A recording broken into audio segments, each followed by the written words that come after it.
Hub, and Spoke. Audio Collective. Everything new is new again from Commercial Type. We've got an all-new website and 3 new releases: Align, Diplomat, and Successor. Commercial Type and Commercial Classics are now one library under one roof, and we've streamlined our license. We've also added case studies of some of our custom projects, like Vanity Fair, Bloomberg Businessweek, and T. Visit commercialtype.com.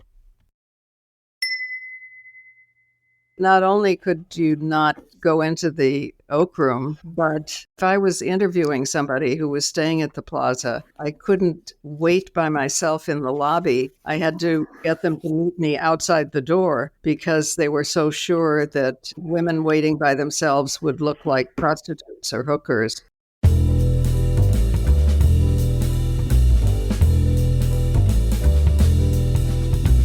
This is Print is Dead, Long Live Print, a podcast about magazines and the people who made and make them.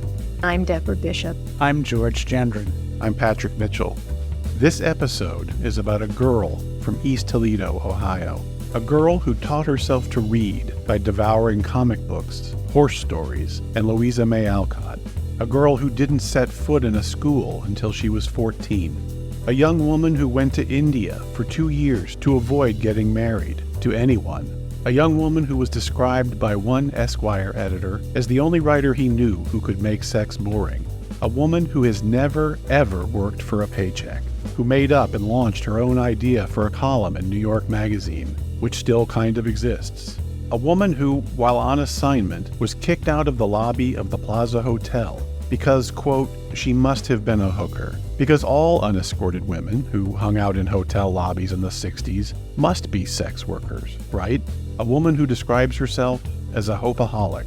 This episode is about Gloria Steinem, the woman who created Ms. Magazine and started a revolution. Our editor-at-large, George Gendron, caught up with Steinem on the occasion of the magazine's 50th anniversary.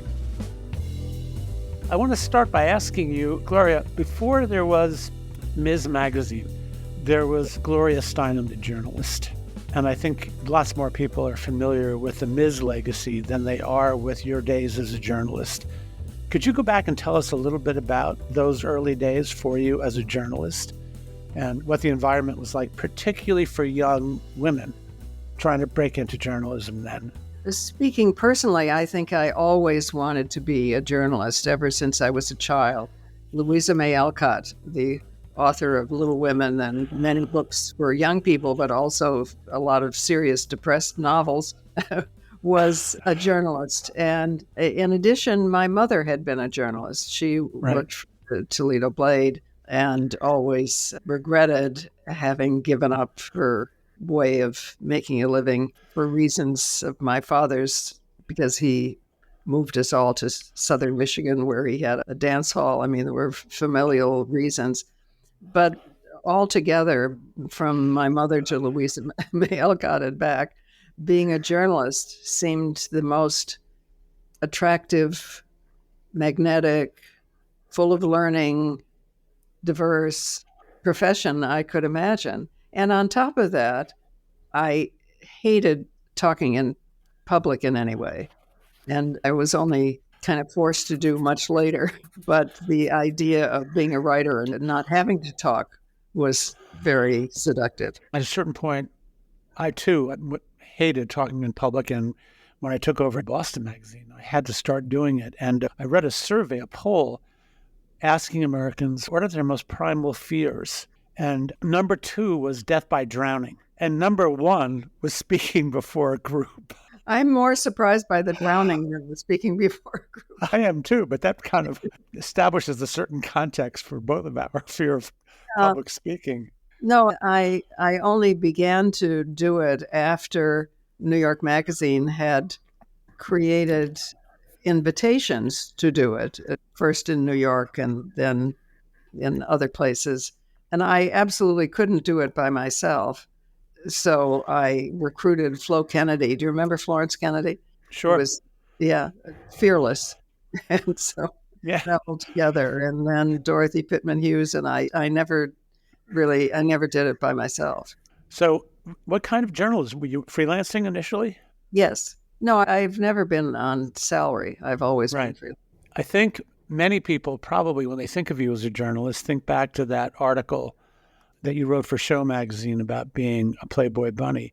But I'm more interested in your work for New York Magazine. Did you actually create the city politic column? Yes, I did. Yeah. Because we were starting the magazine, all of us together, and working out departments and the balance between articles and columns and so on.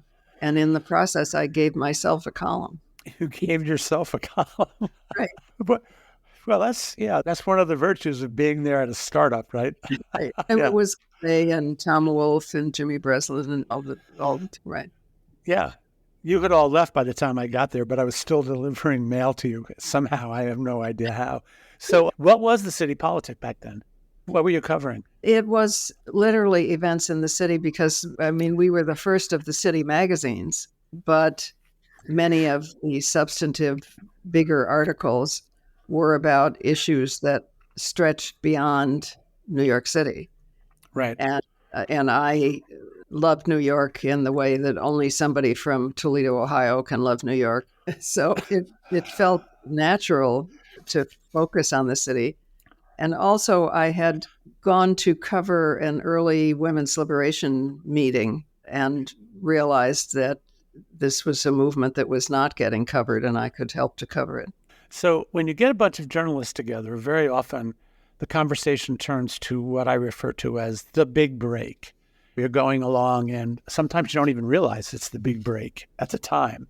Looking back, what was your big break as a journalist? I suppose from an external point of view, writing about being a Playboy bunny was the big break, but certainly not from my point of view, because the kinds of assignments I got because of it were not assignments I wanted to have. So what was it? Was it your relationship with Clay and New York Magazine that ended up, in retrospect, being the big break? I don't even know how it happened because it felt kind of organic. I knew Robert Benton, who was the art director of Esquire at the time. And Esquire was, I believe, looking for someone to write an article about the contraceptive pill, which was then new. And so I wrote that article, and that was the beginning, even though I'm not sure I knew it was the beginning. That article, Clay Felker was your editor, wasn't he? Yes. And rumor had it in the New York Magazine newsroom that he made you do a major revision of that article. That's just urban legend. No, I think it's true because I remembered him saying to me that I had performed the miracle of making sex boring. Well, that sounds like Clay, doesn't it? Don't mince words. So I want to go back. You mentioned your growing up and your dad, and you grew up, a lot of people, a surprising number of people, based on my informal survey, don't know about your background.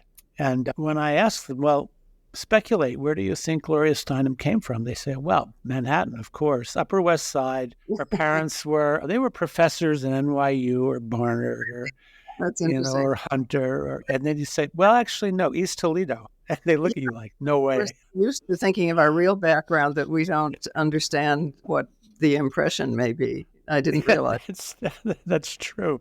So talk briefly about your life in a trailer with your mom and dad and your sister and the passion that seemed to kindle in you lifelong for travel. Mm-hmm. At first, it kindled a life without going to school.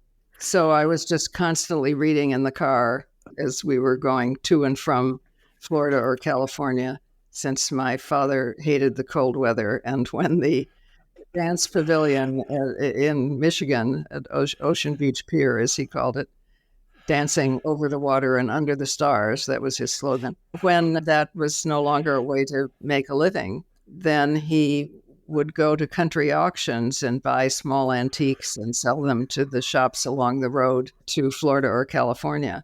So it was just pretty much all that I knew. I might go to school for the first month, but as soon as it got cold, my father wanted to put us all in the house trailer and leave. So we know what homeschooling is. This was mobile homeschooling. Yeah, and it wasn't. I mean, I just read all the time. In fact, my mother was more worried about my eyesight reading in the car than she was about my lack of schooling. So you were self-taught, basically. You might say so, or book taught. Okay. So I'm curious, in reading your memoir about your life on the road, I'm not sure whether you say this explicitly or whether it's implicit, that there's something about the kind of traveling that you did that maybe informed and enhanced you as a reporter in terms of your ability to listen in a really profound way. Am I reading too much into this? No, I think listening was my preferred form of communication because, one, I didn't want to speak in public, and only much later and with a speaking partner did I even attempt that. And also, I was following in the track of the adult Louisa May Alcott, who had done that during the Civil War. So in addition to Louise, who else were your role models? That's interesting. There were not full-time women writers out there that I was aware of. It wasn't necessarily women writers. My father, among his purchases for his antique and other business in the wintertime, used to buy entire libraries in order to get one first edition. So he would leave the rest of the entire library in the garage, just scattered on the floor. And I would go out there and randomly pick books to read. So I think I read the history of part of the Civil War. I mean, I was an unguided reader. I think a lot of us were, frankly, even when we were supposed to be disciplined by, in my case, a Catholic education. But I can't tell you the number of journalists who describe themselves as lifelong promiscuous readers. Really? Yeah. No, I think that's true. And I didn't experience learning a different way until I was in high school and, of course, college. So let's go back now. After college, you're in New York. I'm back now in your life as a journalist. Do you remember the first time an idea for a publication, a magazine for women, first struck you? Well, in between my arrival in New York and the first magazine, I lived in India for 2 years. And that was partly because my mother and both grandmothers, even though one family was Jewish and one was Christian, they were all theosophists. So I had grown up on books like Lotus Leaves for the Young. And so I'd grown up in an interest in India. And because I was engaged in trying not to get married, I fled to India and fell in love with it and ended by living there for 2 years and also writing for Indian newspapers. Oh, that was the beginning for me, writing columns. That was beautifully put. Engaged in trying hard not to be married. Was you trying hard not to be married to a particular individual, or was this just in general? Also, remember, it was the 1950s, and even in my college classes, the number of engagement rings that showed up in junior and senior year was massive. And I was in love with a very interesting guy. So all of it seemed headed toward marriage. And in those days, marriage was more the end than the beginning for women. Right. So you took the modest step of going to India for 2 years to get away from this. Yes. First, I sat remember Pan Am, the airlines? I sat in the office of Pan Am so long that they finally gave me a free ticket. Is that true? Huh. I told them I would write brochures for them or something, but they finally, I think just to get me out of the office, they gave me a free ticket. So you're now back from India. Where and when did the idea for Ms. as a magazine come from? Well, Suzanne Levine, who was our managing editor, Pat Carbine, who was our publisher, he had been the editor of Look magazine. And indeed, I had written as a freelancer for Pat Carbine there. So most of us had been involved in the magazine business in some way and were hyper aware that the magazines for women were catalogs.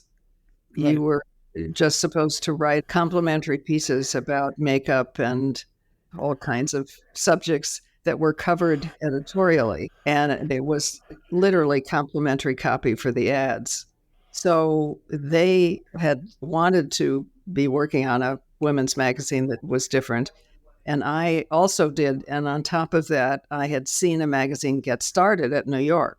So I had faith that it was possible. For the few people who have never heard the story of how that first issue got launched, can you recreate that? When was the first time you sat down with Clay and discussed the idea of Ms. as an insert in an issue of New York, which gave you, at least for one issue, instant circulation and distribution? It wasn't as direct as that. It was first that Clay, who had a great news sense, could see that along with the peace movement, along with the civil rights movement, there was coming to be a women's movement, since women had not been able to participate fully in the other movements. He could see that it was happening and that it was news. So he suggested that I write about that and sent me off on a tour to California and back and a few other places to promote the issue that we did. And I had written the column that I mentioned, which was called After Black Power, Women's Liberation. I think with a question mark. I'm not sure I was secure enough to say it without a question mark. When we're young, we always carry a few question marks around with us. So it was all blossoming. And there were women doing public speak-outs against the anti-abortion laws because women were literally dying from and being injured from illegal abortions. We'll be right back. Print is Dead is made possible with the support of Mag Culture. Read our online journal, listen to our podcast, and visit our shop to discover why we're convinced print is very much alive. All available at magculture.com. Print is Dead is made possible with the support of AIGA New York, championing the future of design for all. The full value of design can only be realized when all people can participate.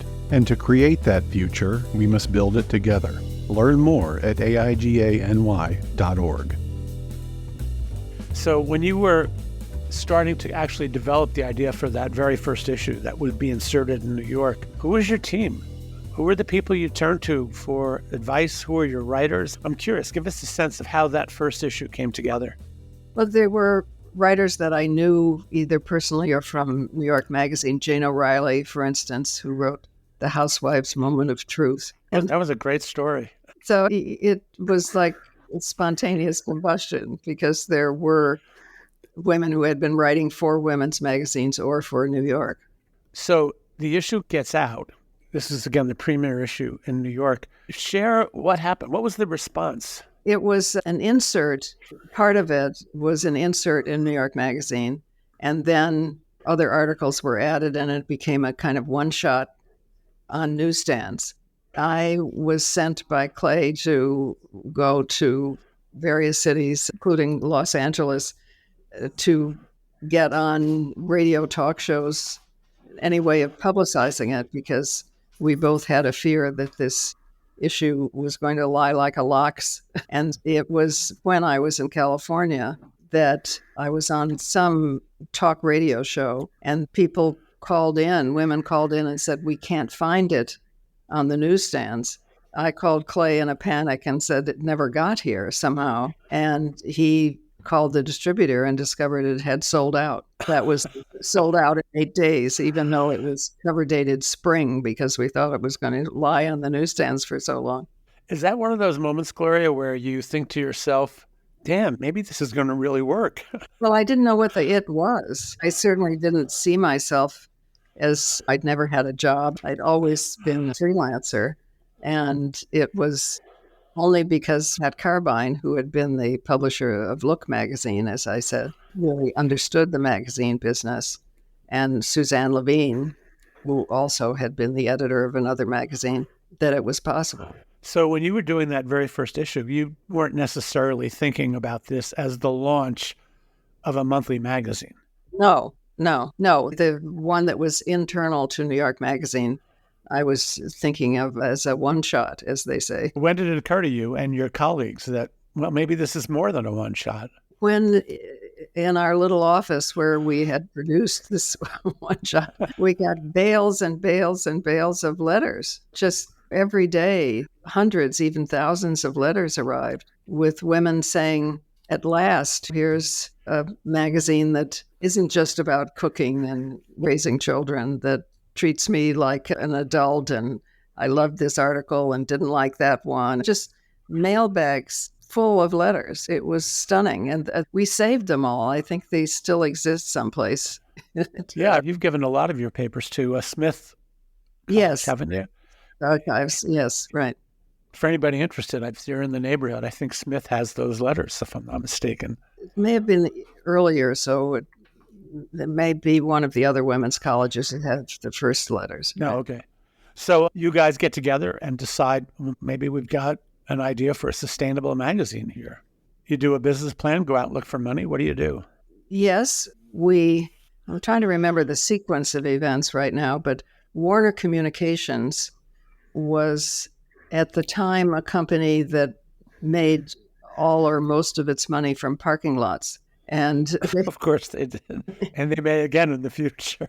Right. And we're wanting to be known as a name in print and magazines, not just parking lots. So they gave us enough money for the first issues, like $8,000. It wasn't a lot, but it made all the difference. And they had done Wonder Woman, right? Yes, and we put Wonder on the cover because Wonder Woman, who was a figure of my and many other women's childhoods, had suddenly lost all her magical powers and become like a car hop. No more magic lasso because of the company that owned her had transformed her. So we put the original Wonder Woman on the cover, striding across the city as a colossus, giving out food with one hand and rescuing people with the other. And after it was very successful, the creators of Wonder Woman called up and said, okay, all right, she's got her magic lasso back. She's got her invisible plane back. Now will you leave us alone? So you were partially responsible for revitalizing Wonder Woman. Yeah, well, I mean, it was Wonder Woman herself in her original form. And then because we put her on the cover, yes. So there must have been an enormous number of people, mostly men, who, when they heard the idea that you were going to take this first issue and now create a monthly magazine around it, thought you were absolutely crazy. And I'm curious, what was the most colorful negative feedback you got? Because I know, man, you got everybody in every aspect of the culture telling you you're out of your mind. Yeah, well, we had a collection of women editors who believed in this, so that made a huge difference. Sure. But aside from Clay, who was at least inadvertently encouraging by a first issue in the magazine, I don't remember anybody else who was encouraging. I remember one rainy afternoon in New York Magazine, a bunch of people didn't want to go out in the rain to have lunch, and so we had somebody bring it in. And I was talking to Jane Maxwell, Clay's assistant, and Jane said that Clay's response after the first issue, when he heard that you were going to do a monthly magazine, was, well, now what are they going to write about? As if, okay, you had covered everything that needed to be covered. That's true. I mean, Clay felt that one issue was it. True. Okay. Did he ever formally acknowledge that he was wrong? I know a lot of well-known people did, including Harry Reasoner on the air, right?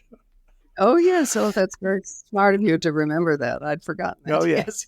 It wasn't frequent that those guys ever acknowledged changing their mind. I don't think Clay formally apologized, but he acknowledged that. So I'm curious, whenever you read anything about the early days of Ms., I actually have the first 12 issues of the magazine sitting right here. Your math set is really interesting because there's no hierarchy. Yeah, it was by function and then alphabetical. Yeah, but I'm curious, what was your role? Because people will often say, oh, so-and-so was really kind of acting as the functional editor. And people always refer to you as a co-founder. Because, as I was saying, Patricia Carbine was the only person who really understood the magazine business because of Look magazine. So was she kind of the publisher? Yeah, she was the publisher. Suzanne Braun-Levine was really the editor. She was the one who had all the assigned articles on her wall and when they were supposed to come in. She was the one who was truly a managing editor. But other than that, we had meetings of not only everybody in the magazine, but women who happened to be passing through New York from New Delhi Harris or someone who would come to our editorial meetings and make suggestions. At some point, you were quoted as saying something about how sitting around in an editorial meeting with a group of people where you can say anything you want, you don't have to worry, but it's not about right or wrong. It's more brainstorming. You've got diverse points of view, was just absolutely thrilling for you. Yes, it was. It was. And it was different because unlike New York Magazine, much as I loved it, when we were sitting in a meeting there, we were all trying to interest and intrigue Clay. But in this meeting, there was not that kind of all-powerful individual. It was just all of us sitting in a circle or around a conference table together, trying to figure out what was exciting, what we wanted to do, what writer would be good for what sub. But at some point, somebody has to make decisions, right? Yeah. We're going to do that article, and at least for now, we're not going to do the other one. Yeah, and that was really Suzanne Braun-Levine, who was the managing editor. And you were willing, egotistically, you were willing to accept that, despite the fact that you were Ms. Magazine in the public imagination. No, I was somebody who was the traveler. I was out there bringing back little bits of paper, information, and article ideas, and here's a writer. So I was the wanderer and coming back to editorial meetings, but Suzanne was really the editor.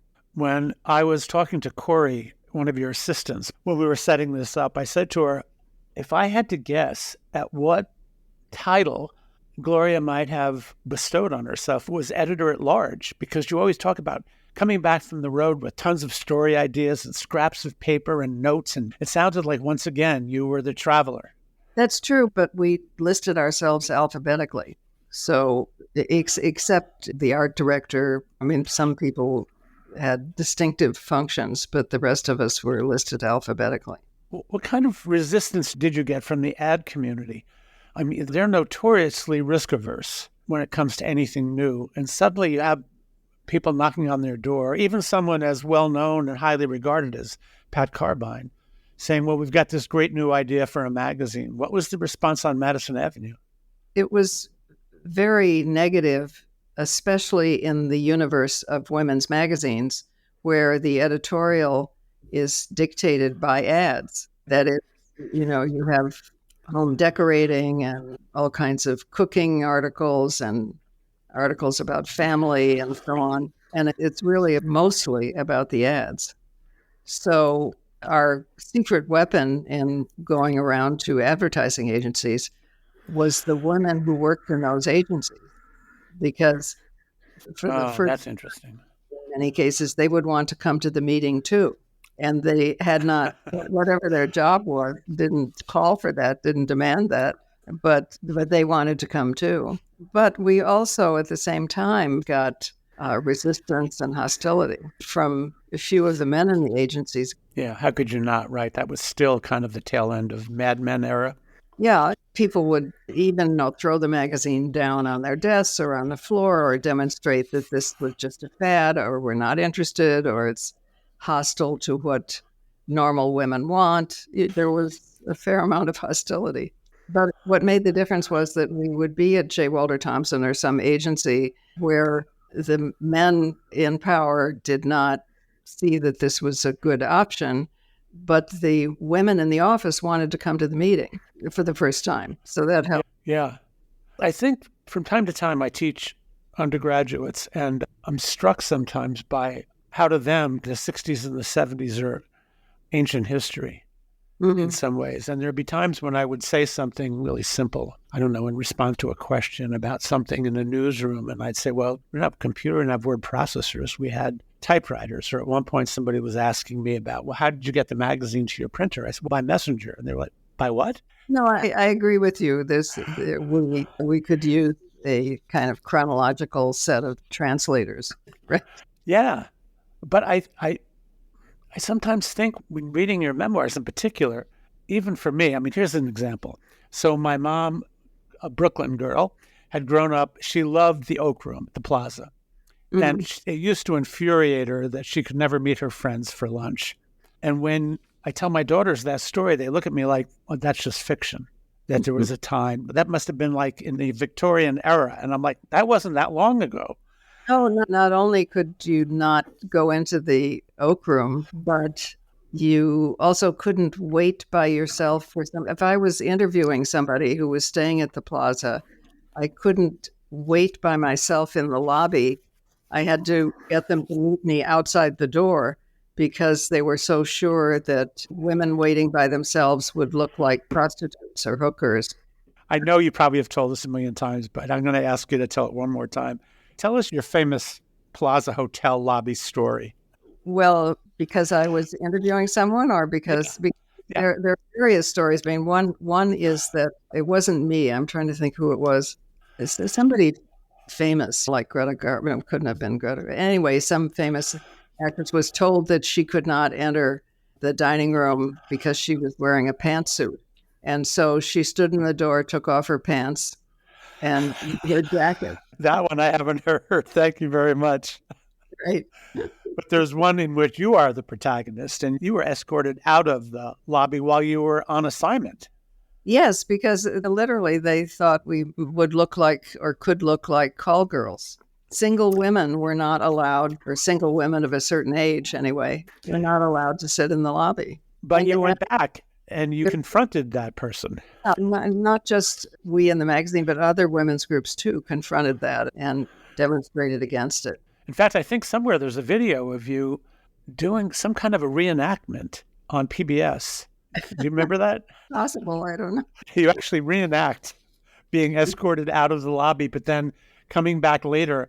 And in your memoir, it's interesting because you talk about kind of the process of building self-confidence and self-esteem in situations like that, which are crucial for reporters, but they're essential for everybody in life. Yes, of course it's essential for everybody. And the problem of the era was that even the word self-esteem was thought to be some squishy, unworthy, unserious California concern. You discovered that with your book, right?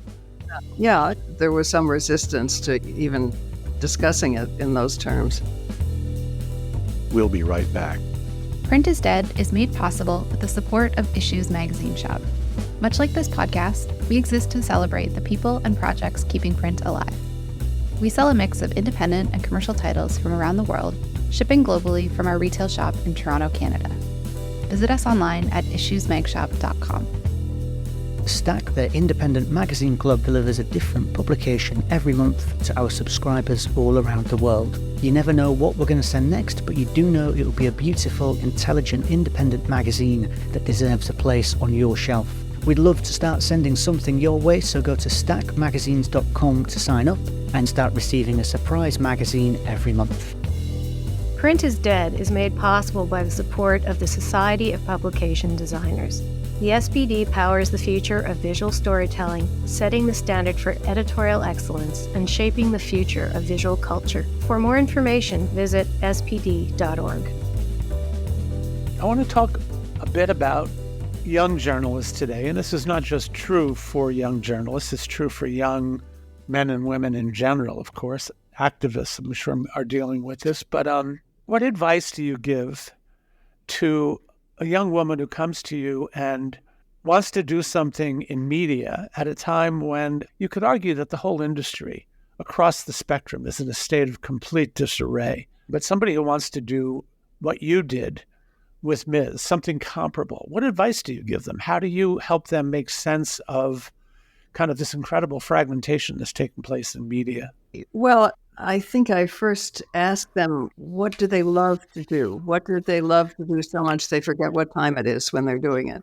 Where and how do they feel understood? Are there websites or countries or professions or ways of contacting other like-minded people? If so, start there, expand that. It's because the path is not the same, of course, for everybody. But there's usually in the story that you hear a beginning of the path that's right for that person. How do you feel personally about social media? Well, I probably am not the best judge because I'm not in it in the same way that younger generations are in it. But most of all, it worries me that there's no fact checking, that you can say anything and it assumes a life online, even if it's completely false or negative or libelous or can anybody seem reliable on the media? I haven't heard of anybody doing that. Is your ego also an issue here? And here's what I mean by that. I rarely like memoirs, and yet I love your book about being on the road. I've recommended it to everybody. And one of the things that I find really striking about it, and I'm not saying this to flatter you now, my wife can attest to the fact that I felt this way and said this long before I knew I was going to be doing a podcast with you, is that you don't have the kind of ego that today we associate with people who have accomplished and achieved what you've achieved. We live in an era of monumental egos. And it seems like so much of social media is clamoring for attention. It's pay attention to me, pay attention to me. And I wonder, do you have just a personal aversion to that? I don't know if it's an aversion, but I'm just communicating in a way that's natural for me, and that isn't it. And sometimes the online pattern of communication sounds to me like what when I was in the 6th grade or whatever, we used to call personality books. Did you have those? Like secretarial handbooks, and people would put the name of an individual student on the top of the page, and then people would anonymously write what they thought about that person on the page. So it would say things like cute but knows it. Well, that was a precursor to social media, wasn't it? Yeah, no, it was. So at a basic level, what troubles me is no fact-checking. At another basic level, what troubles me is that huge swaths of the world have no electricity. So the internet is dividing us in very crucial ways because it's very limited in people who have access to it. I'm going to switch gears slightly here for a second and go back to a comment you made earlier, which is an obvious characterization of the 60s and 70s when we were experiencing the feminist revolution, anti-war revolution, civil rights revolution to an extraordinary extent. And there is and was something absolutely exhilarating about that. And yet, you could argue maybe that it was a precursor to the complete lack of trust we have these days in institutions. Complete lack of trust in government, education, business, capitalism, on and on and on. So it seems to me that those institutions, up until the 60s, they were the ways in which we, for better or worse, made meaning in our lives. It provided meaning for us. Now we're pretty much on our own and alone trying to figure out how you do that. Do you agree with that or disagree with that? And if you agree with that, what advice do you have for people? I'm trying to think of real examples. I mean, there are obviously individual people who we trust as sources. There are media that we trust more or less as sources. I think we are striving or looking toward our own system of reliability, fact-checking, trustworthiness, whether from an individual human being or a particular newspaper. Yes, I trust the New York Times and the Boston Globe, but I'm not so sure about it. I mean, I think we figure it out on a daily basis and through friends we trust.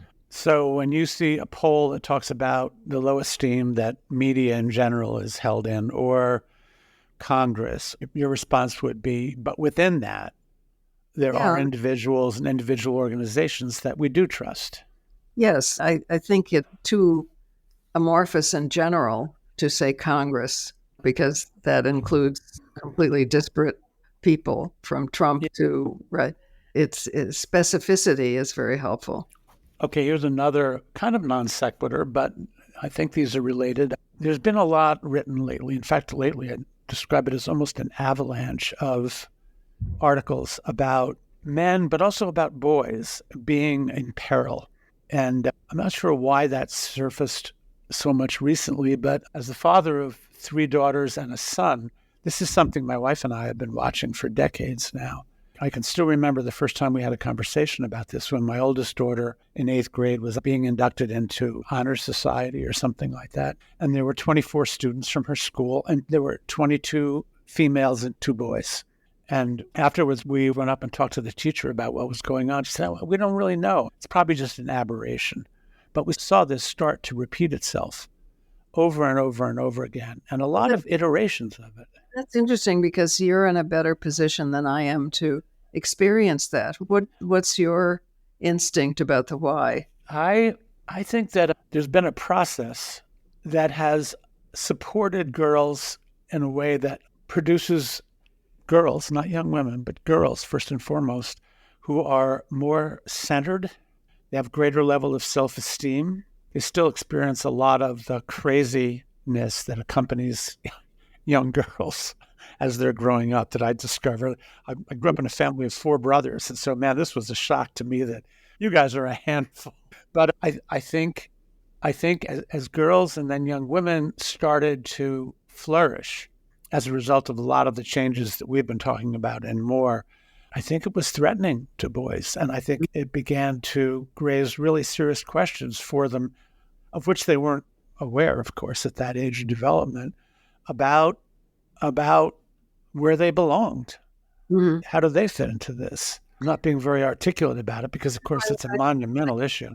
I see what you mean. And there is no masculine or feminine, there's human. But we are still in a time when we have, a lot of us anyway, have been trained to think in terms of masculine or feminine. And there's probably a racial parallel to this because the idea of white supremacy was, and I'm afraid still is sometimes, part of our national culture.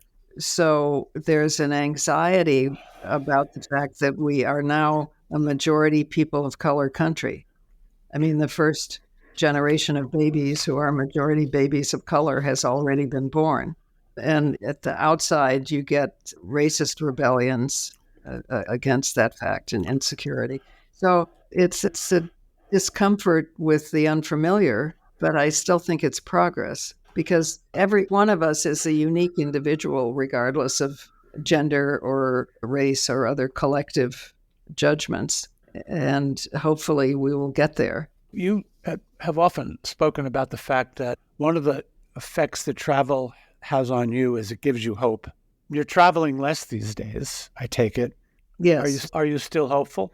Yes. No, I am. I'm a hope-aholic, probably, but just hardwired that way? Well, hope is a form of planning. If you don't have hope, you've already closed off possibilities by being pessimistic. So I don't mean that we should be insane about it beyond all probability, but I do think that hope is crucial, absolutely crucial. That's nice to hear. It's encouraging for those of us who are Gloria Steinem fans to hear. This is a question that really interests me because having spent a big part of my professional life at the intersection of kind of media and entrepreneurship and innovation, I'm really stunned, frankly, by the extent to which we are now at a point in our cultural life where we have this mindless love affair with scale. And you can see it, of course, in a lot of the venture-backed companies that we've thrown literally billions of dollars at without necessarily the hope of ever getting any money back. But one of the things I was really struck by thinking about your life and the extraordinary impact you've had is that, as you said earlier, you've never had a job. So here we are. We live in a world where, frankly, I think there's a common assumption that underlies our obsession with scale, which is if you want to get anything done, you have to be big. You have to have access to unlimited resources. And here you are, never having had a job. And it seems as if you've been able to do what you've done through building relationships, trusting relationships, and groups of relationships that have formed personal networks around shared values. Can you talk about that a little bit? Well, I think that what you've described is any movement, social justice movement, whether it was against Vietnam or for civil rights or for gay and lesbian and transgender rights. It's the contagion of common sense ideas that are, in the end, really about mutual respect and need to communicate with each other and meet in each other's living rooms as well as online in order to perpetuate that. But it's the basis of a lot of our actions. I mean, if you get an email or a factoid, you look at the source and consider the person or group that this came from, and that dictates or influences at least its credibility and what your action will be. It's always going on. So we have a tradition here at Print is Dead of asking what we call the $1 billion question. So I'm going to put this to you, coming on the heels of a question about scale. No stress here. Just $1 billion question. It's just $1 billion question, exactly. So Laureen Powell-Jobs wants to give Gloria Steinem a blank check with one caveat. Well, two. One is you got to spend a lot of money because otherwise it's not a substantial enough tax deduction to even make it worthwhile to have a conversation. But the other is she requires that you spend the money on creating a 21st century equivalent of Ms. Could be a magazine, could be a site, could be an association. What would you do with it? What would you do with this $1 billion blank check? Very tempting. Well, I'm not enough of a technology person to say this properly, but I think I would create a satellite in the sky that allows people in Central Africa and parts of Asia and parts of this country to communicate, at least the way we are now, who now can't afford to. Because I remember going to Google in California, and they had a giant map on the wall with lines going from Google to individual places on the globe. Yes. And there were parts of the globe that were completely dark. Yeah. And that's dangerous, I think. That's divisive and dangerous. So I would do my best via satellite in the sky or whatever other available technology to democratize the communication that we already have. For more information on Gloria Steinem, visit gloriasteinem.com and get a copy of 50 Years of Ms., the best of the pathfinding magazine that ignited a revolution wherever books are sold. If you'd like to connect more deeply with our guests, be sure to visit our website where we have complete transcripts of all our interviews, along with portfolios, archival photos, links, and other great information. Visit longliveprint.co/interviews for more. In other news, we've got swag. Yep, you can get Print is Dead merch on our site at longliveprint.co/shop. All purchases go directly to supporting the podcast. Check back often. We're adding new stuff all the time. And finally, make sure you subscribe to our newsletter by using the form on our homepage. It's the best way to stay up to date on all of the Print is Dead news and to receive advance notice on the latest episodes. Print is Dead, Long Live Print is a member of the Hub and Spoke Audio Collective, a nonprofit association of audio storytellers dedicated to promoting and sustaining high-quality independent podcasting, including Mementos, a podcast that asks, what's the one thing you can never throw away, and why? What time, place, person, or experience does it connect you to? What does this thing say about you?